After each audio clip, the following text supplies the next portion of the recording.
first video in this series, which introduces basic information on mental health in the workplace, is based on a series of videos that were developed by the City of Ottawa to address mental health issues in the workplace. I'd like to thank the City of Ottawa for providing access to these excellent videos that we at the Bob Rumble Canadian Centre of Excellence for the Deaf have adapted to ensure full access for deaf persons. ASL LSQ interpretation has been added to each topic in the videos to ensure full accessibility to deaf persons. What I'd like to do now is to provide a general background on deafness that is designed to be of use to any employer that employs deaf persons or who serve deaf persons and who are concerned with maintaining an optimum mental health environment in the workplace. First, I'll provide a brief background on deafness and hearing loss with a focus on the issue of mental health and wellness. Hearing loss and deafness are complex phenomena that do not lend themselves to easy definitions. Hearing loss itself is on a scale called a decibel scale, which ranges from 0 to 120 decibels. The range of hearing loss covers normal, mild, moderate, severe, and profound hearing loss at a range of frequencies from 500 Hertz, which are low tones, to 8,000 Hertz, which are high tones. Audiologists are the professionals that measure hearing loss under standard conditions, and the results of the hearing evaluation are given in a chart called an audiogram. While all degrees of hearing loss can have important impacts on many aspects of daily life, including mental health, the focus of the present video is with deaf people who have severe to profound hearing loss, most often sustained at birth or early in development. Most people who use sign language as their primary means of communication spell deaf with a capital D to affirm their identity with deaf culture. Approximately 1 in 1,000 persons are deaf. Other groups with significant hearing loss are the hard of hearing and late deafened individuals.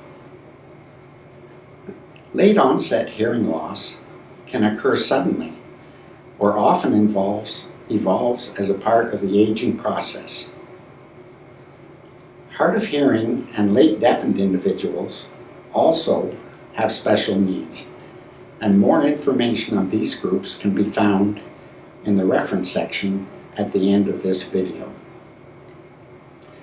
As mentioned earlier, the focus in this background video is with deaf people who rely on some form of sign language, most often American Sign Language, or ASL, or Langue des Signes Québécois, LSQ. Understanding the realities of sign language and deaf culture is the key to the maintenance of a healthy environment and the provision of mental health services to deaf people in any circumstance. Understanding deaf culture and the important role that sign language plays is the key to harm prevention in any workplace where deaf individuals work or where deaf individuals are being served.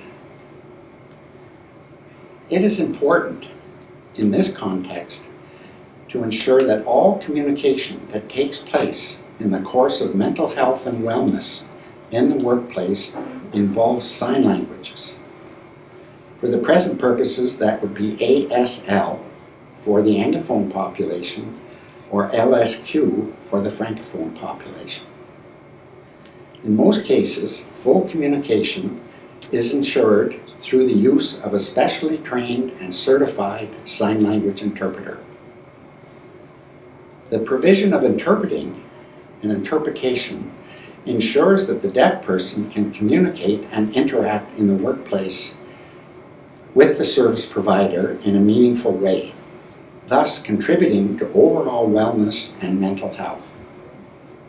The ideal situation occurs when workers in the workplace can sign themselves, thus eliminating the need for the interpreter. However, in many workplaces there may be only one or two deaf workers, and thus the use of interpreters where appropriate is very necessary.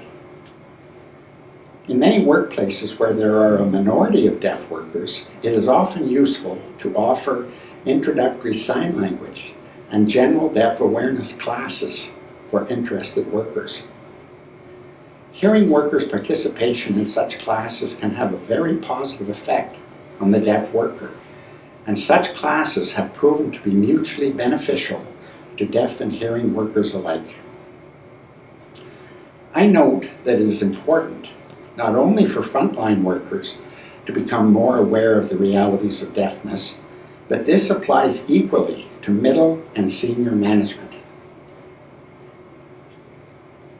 Everyone's mental health and well-being is enhanced by deaf awareness programs.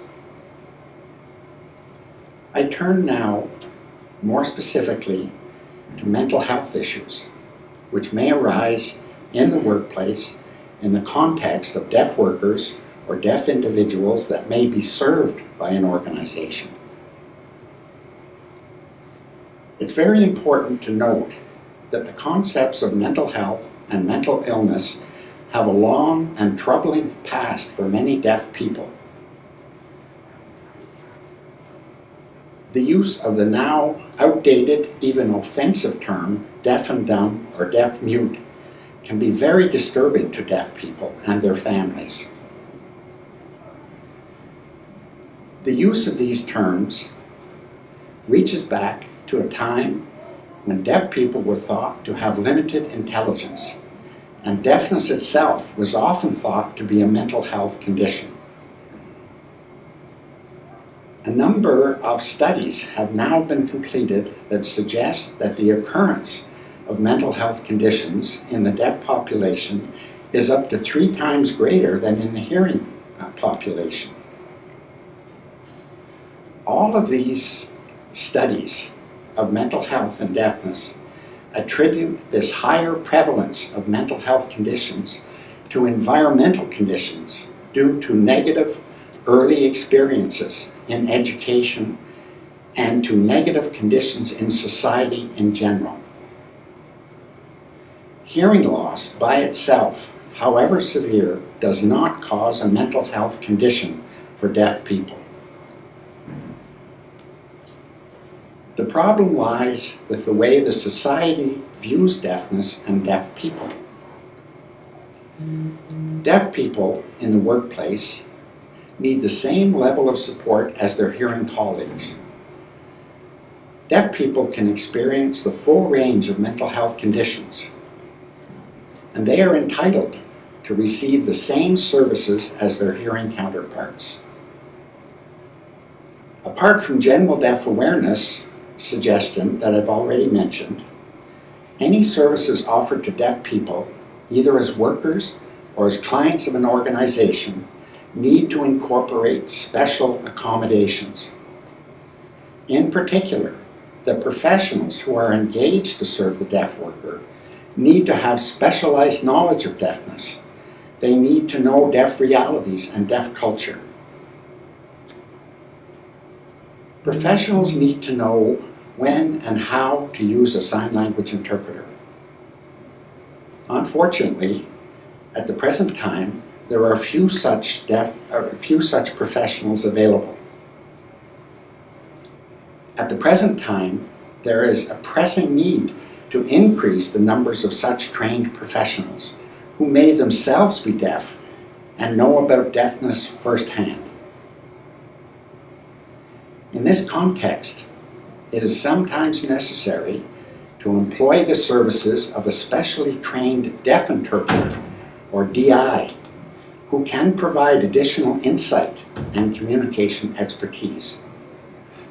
It's important to note that the simple use of interpreters, even deaf interpreters, by itself is often not adequate to ensure complete communication and effective provision of a mental health service in the context of the workplace.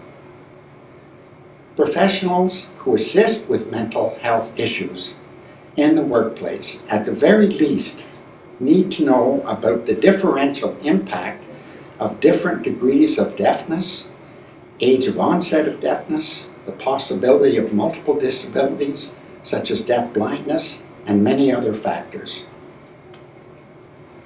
Also, other factors, such as the usefulness of hearing aids, the efficacy of lip reading, the benefits and limitations of cochlear implants, need to be understood. Professionals also need to be aware of the impact of early communication deprivation due to limited and even failed educational policies of the past. It's essential for professionals in the mental health field to be aware of the special issues that many, if not most, deaf people experience. Professionals serving deaf people with workplace issues need to know that reading and writing are often not an effective means of communication. So standard workplace mental health information materials may be very confusing and ineffective. Equally important, however, is to take proactive steps in order to acquire basic knowledge about deafness and deaf people, so that proactive workplace programs aimed at ensuring optimal mental health and wellness for all workers, both deaf and hearing, can be effective. The establishment of partnerships with agencies such as the Bob Rumpel Canadian Centre of Excellence for the Deaf is one way to start. BRCCED is happy to share its expertise in workplace mental health issues with deaf people with other organizations. And at the same time, BRCCED is open to developing creative partnerships with agencies who employ deaf persons or who provide services to deaf persons. We can all learn from each other in our efforts to provide healthy workplaces that are fully inclusive and at the same time are committed to achieving an optimal level of mental health and wellness in the workplace. For further information about deafness and mental health for deaf persons, please see the references at the end of this video. And for further information regarding mental health and wellness issues in the workplace, please contact the Bob Rumpel Canadian Centre of Excellence for the Deaf. Thank you.